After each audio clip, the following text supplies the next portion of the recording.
আজ 13ই মে বুধবার। দেখে নিন আজকের বাছাই করা 15টি গুরুত্বপূর্ণ খবর। শুরুতেই হেডলাইন্স। মমতার চেয়ারে বসতে নারাজ শুভেন্দু, বিধানসভায় চেয়ার বদল ঘিরে জোর চর্চা।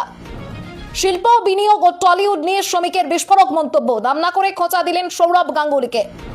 হারের পর করম ধরলেন মমতা, কবিতার মাধ্যমে কর্মীদের ঘুরে দাঁড়ানোর বার্তা দিলেন মমতা বন্দ্যোপাধ্যায়। এটা জনগণের সরকার, দুর্নীতিতে জিরো টলারেন্সের বার্তা, বিরাট আশ্বাস দিলেন অগ্নিমিত্রা। এছাড়াও রয়েছে আরো বেশ কিছু খবর। বাংলা পলিটিক্সের সমস্ত খবর প্রতিদিন সকালে দেখতে সাবস্ক্রাইব করুন আমাদের বি পলিটিক্স চ্যানেলটি। আর একটা লাইক করার অনুরোধ রইল, আপনার একটা লাইক আমাদের কাজ করার উৎসাহ অনেকটাই বাড়িয়ে দেয়। এবার আসছে বিস্তারিত সংবাদে। বিধানসভার একটি চেয়ার ঘিরেই এখন রাজনৈতিক মহলে তুমুল আলোচনা। বিরোধী দলনেতার ঘরে রাখা রয়েছে এমন একটি চেয়ার, যা সেই ঘরের সঙ্গে অনেকের কাছেই বেমানান বলে মনে হচ্ছে।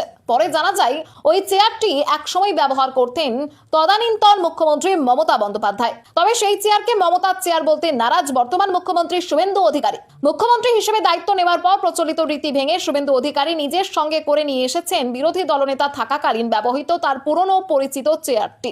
বর্তমানে বিধানসভায় মুখ্যমন্ত্রীর ঘরে রাখা হয়েছে সেই চেয়ারই।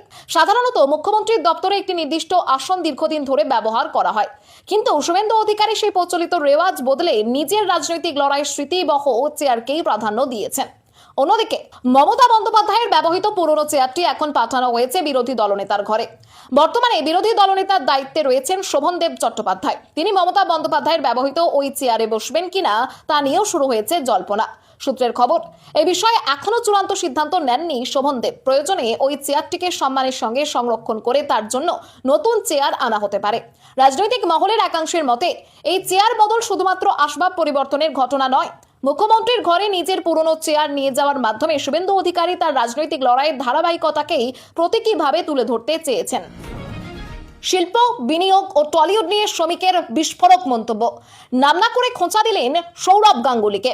মঙ্গলবার Bengal national chambers of commerce and ইন্ডাস্ট্রির একটি অনুষ্ঠানে উপস্থিত হয়ে পশ্চিমবঙ্গের শিল্প পরিস্থিতি নিয়ে কড়া মন্তব্য করেন রাজ্য বিজেপির সভাপতি শ্রমিক ভট্টাচার্য। শিল্পপতি ও টলিউডের প্রতিনিধিদের উপস্থিতিতে তিনি দাবি করেন, সরকার বদলের পর রাজ্যে ভয়মুক্ত শিল্প পরিবেশ তৈরি হবে এবং শিল্প করতে কোনো রাজনৈতিক দলকে টাকা দিতে হবে না। শ্রমিকের বক্তব্যে উঠে আসে পশ্চিমবঙ্গের শিল্পের দুরবস্থা, মেধার বিকাশে বাধা এবং টলিউডের অচলাবস্থার প্রসঙ্গ।